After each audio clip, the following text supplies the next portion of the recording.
Now let's get into Memphis, Utah. Yeah. Okay. So it turns out having Donovan Mitchell is helpful. Really? He came back in game 2. The whole team, I mean, all 5 of the starters scored a double figures. Clarkson, 6th man of the year, Jordan Clarkson had 16 points off the bench. Joe Ingles had 14 as well. Mm-hmm. We got to give credit, though. Ja Morant, 47 freaking points against the Utah Jazz. I don't care what happens in the rest of this series. No. That's just sensational. Yeah. I'm so high on Ja Morant moving forward. Like, my God, Memphis, you have quite a keeper there.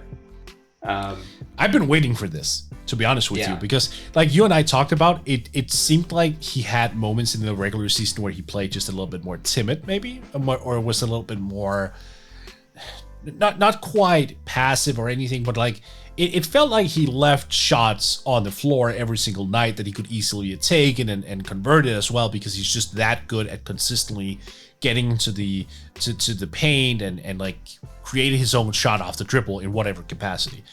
Mm-hmm. I've been waiting for this. Yeah. To do it against Gobert and Utah in particular is just, it's unbelievable. So moving forward more, I mean, this is the version of the Jazz that we thought we would see in game 1. You know, they hit 19 threes, and that's not an outlier. This is what they've been doing all year. If like the Grizzlies, if you score 129 points in a playoff game, especially against this defense, like one of the best defenses in the NBA, you got to feel pretty good about yourself. But unfortunately, like this is what makes the Jazz scary this year, is that they have that elite defense, but they can also just, I mean, you know, they hit 19 threes, Memphis hit 8. This was just a math problem. Like Memphis shot 54% from the field, had 38 free throw attempts, hit 29 of them. Like every single thing would suggest that they should win that game based on those percentages and those numbers, but Utah now is just more multifaceted than it has been in years past. Yeah. I have a hot take. This is the best Jazz team we've ever seen, and I'm including John Stockton, Karl Malone years. Interesting.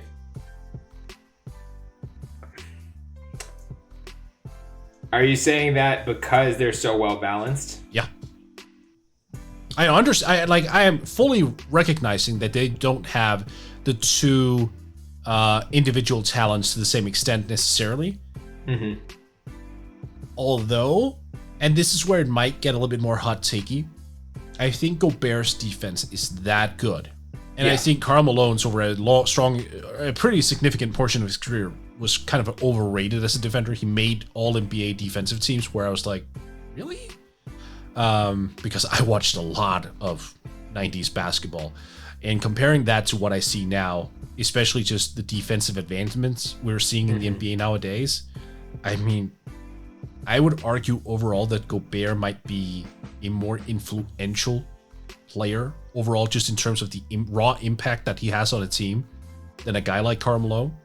I think obviously John Stockton being a two-way player, one of the best, the best assist man ever, that he still outranks Donovan Mitchell pretty heavily. But those two components of Gobert and Mitchell just, they complement each other in a different way. Where Stockton and Malone had their pick and roll basketball, these two guys just have their end of the floor. You know, like they don't necessarily hook up on a lot of plays together offensively and all that. But Donovan is clearly like the main guy on O. Gobert is the star on D. It just kind of works out that they have these components. And can we also like stop soon trying to create like a Shaq and Kobe problem between the two? I keep seeing fans like go on to that whack and like I'm not buying it. I'm really not. Well, I mean, it came from the bubble last year, or pre-bubble. You know, the microphone. Yeah. But no, they've both said they've put that long past them, and I don't think that's, especially your Gobert stance, is not completely unfair, because like I don't know if we're like aware, we're not talking about these guys legacy wise because they're all still so young, like Mitchell and Gobert specifically. But like Rudy Gobert is not only on a Hall of Fame trajectory, he's on like a first ballot Hall of Fame trajectory. Yes, he is. And honestly, Did we make a mistake, Bryan, in not talking up Gobert in the MVP category as well? Yeah, I mean, I wouldn't have put him in the tier of Jokic, Embiid, Steph, even Giannis. But yeah, like should he get? I mean, I don't know how long the ballot is. Probably only 5. But like, should he be in the top 10 conversation? Yeah. In terms of the MVP this year, absolutely. Yeah. We've said it time and again. He is the Utah defense. They would not have one of the best defenses in the NBA if not for Rudy Gobert. And I know it's fun and hilarious to make fun of Jazz fans for fetishizing screen assists and things like that. But that is valuable. I keep going back. It is. I keep going back to the piece that Andy Bailey wrote for Bleacher Report where he spoke to Dennis Lindsay of the Jazz. And Dennis Lindsay is saying, like, look, there are so many things that Gobert does that you can't quantify. Yep. And it's like similar to what Doc has been saying about Ben Simmons all year. It's like guys who are elite defenders, again, it just goes back to there aren't metrics to track all of these things. Like we have blocks, we have steals, now we have deflections and loose balls and charges drawn and all that. But it's still not who's pointing out rotations on the fly or who's calling out defensive coverages. You know, like there's just a lot that Gobert provides that it's easy to make fun of him. But at the same time, you also have to appreciate how good he is. Totally agree. And I think overall, balance-wise, this is probably the best we've ever seen. The Jazz, led by Gobert, led by Donovan Mitchell on the other end. I mean, this team has legitimately I really think that Gobert is he's a superstar. I really do. It's just in a different manner of what we usually associate superstars with, right? Like, because he's not this self-creator who can create himself jump shots and whatnot.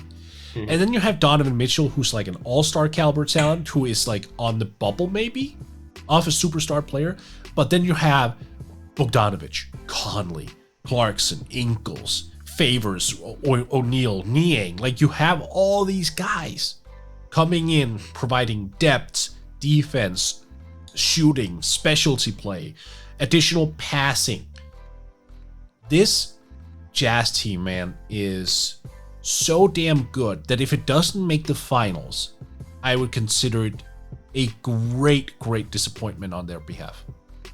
Yeah, we can end on that note. So it sounds like, I mean, again, if the Grizzlies score 129 and don't win that game, like we are, with all due respect to Memphis, I don't see them winning this series. I'm, again, super high on a lot of the young guys they have, and I think they have a very bright future, but the Jazz are just firing on all cylinders at this point. I almost wonder, especially if the Clippers get knocked out, are the Jazz the prohibitive favorites in the West right now? Yes. I don't think there should be, rather, a lot of doubt. Yeah, and that isn't to say that I'm saying like the Jazz have a 75% chance of advancing from the Western Conference bracket, because if Phoenix gets healthy, the Lakers are still there. I don't want to bet against Luka, but I mean, but yeah, this is just a really well-balanced team. Like we were saying all year, like you boil it down, that you can increase the minutes for their top 7 guys. Like they had their playoff rotation set from the beginning. There is no question of, are we going to mix this guy in and this guy and whatever. It's like, we know exactly what we're getting from this Utah team. And I'm very fascinated to see how their ensuing series play out, especially if it's, a Dallas Lakers path to the finals, which is looking increasingly likely. I mean, I know who I go with if it's Utah, Los Angeles. You go Utah? Yeah. Oh man. No, I like you. You said it early in this podcast. No, but you said it earlier this podcast as well. Like the Lakers didn't set the world on fire in Game 2 either. No, yeah. Offensively, something is still not quite right. And if they play Drummond, it's going to go right into the Jazz's hand. Like they would have to start Anthony Davis at the 5 immediately to. Oh man. And if AT didn't draw, what was it, like 23 free throws? Yeah. I just think the slander from Lakers fans about Utah has just been voluminous this year. So if the Utah Jazz knock them out in the Western Conference Finals, it'd be like the Utah version of Retweet Armageddon. It would be so funny. Well, I mean, look, I'm not a fan of the Lakers or the Jazz. I just think when I watch those two teams play at this stage and I went and look at their injury history and all that, and depth, and competence, I just feel way more at ease with the Jazz than I do the Lakers at this point. Like, that story may not be the same if LeBron hadn't gone down with the ankle a couple of... right. No, what, a month and a half ago? Like, I don't even know when it was. Yeah. 2 months ago at this point? Yeah. No, I hear you. Fully healthy AD and LeBron, different story, but... Yeah. But they're not, so that's... Yeah. Right, and that's why I think this would be clearly the best matchup for the Jazz, because, like, sure, two spanked up superstar and a very, very questionable supporting cast. Like, let's go feast. Yeah.